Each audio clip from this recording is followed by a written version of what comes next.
Oh yes. Check this out. I have a new shelf. You know, there's really not too many things more exciting than a new shelf, because when you have one that looks like this already, and you have all these other games on top, you really just need to get another shelf. And that's what I did today. I got a shelf for all these other games, as well as for my macaroni and cheese. These are the Real Sports games made by Atari. And there are 5 games. Yep, all of those. And we will be looking at the first one here, Real Sports Volleyball.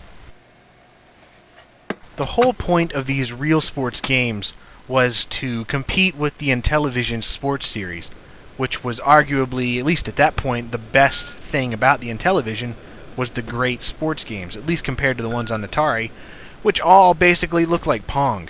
So they had to make a sports game that looked like a sports game.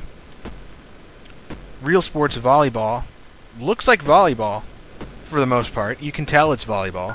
Has an interesting little ocean graphic going on in the background with the sun slowly starting to set. And your little guys with actually not bad animation. But honestly, there really isn't too much to it. You kind of bounce the ball back and forth. I mean, come on, it's volleyball. What else is there to it? I wish the guys controlled a little bit better.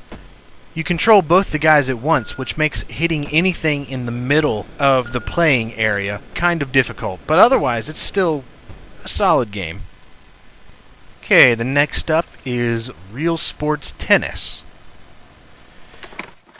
It's a tennis game with an awesome little introduction bouncy logo thing.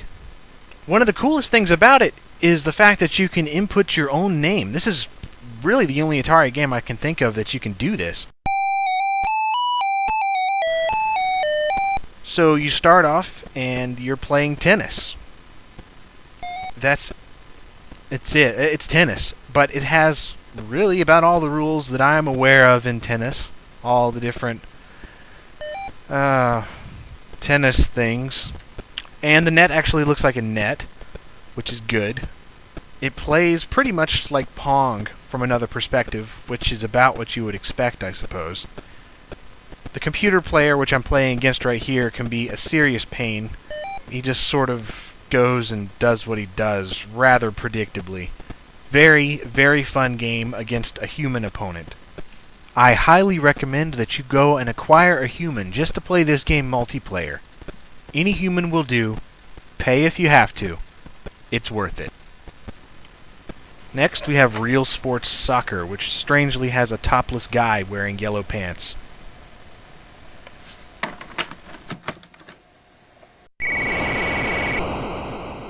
I don't know if you've ever seen just Championship Soccer or Pele Soccer on the Atari. This is so much better than that. You only had 3 dots on that one.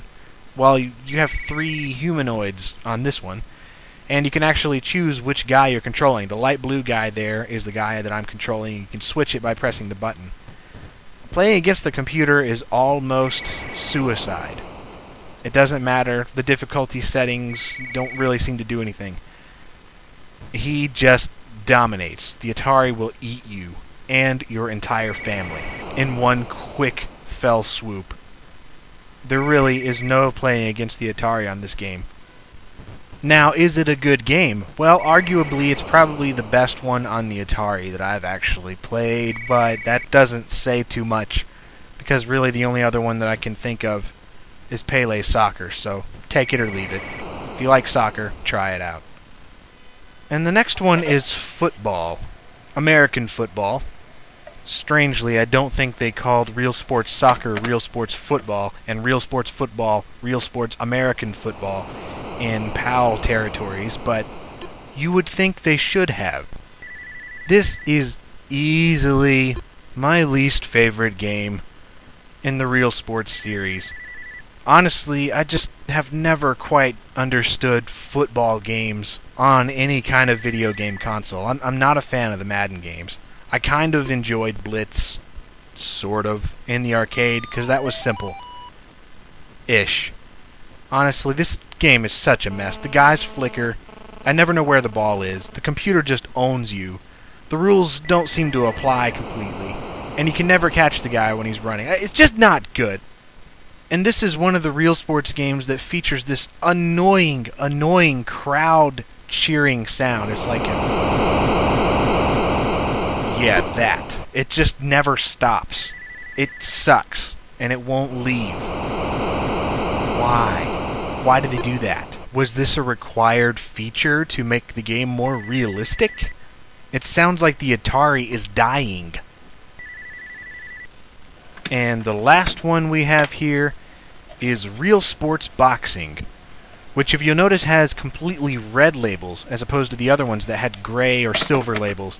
This was because this one came out much later, around the Atari 2600 Junior's time, in 1987, where they re-released or made new games with red labels.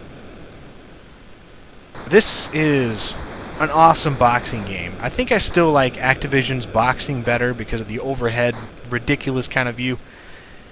This one is just insane. I mean, Fight Night Round 4 has nothing on Real Sports Boxing.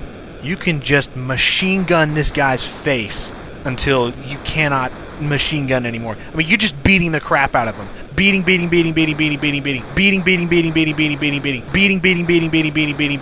It's awesome. And you can just knock people out. Freaking guy falls flat. It looks like you steamrolled the guy when he knocks him out. That is cool.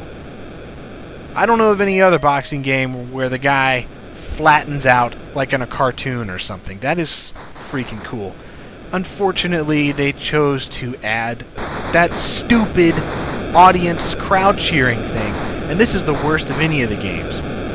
It never stops.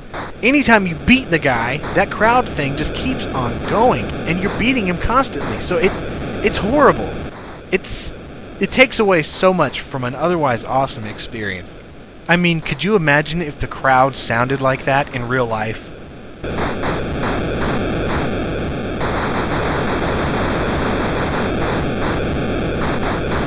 I definitely have to choose Real Sports Tennis as the best game of the Real Sports series. If anything, because it does not have any stupid crowd noise.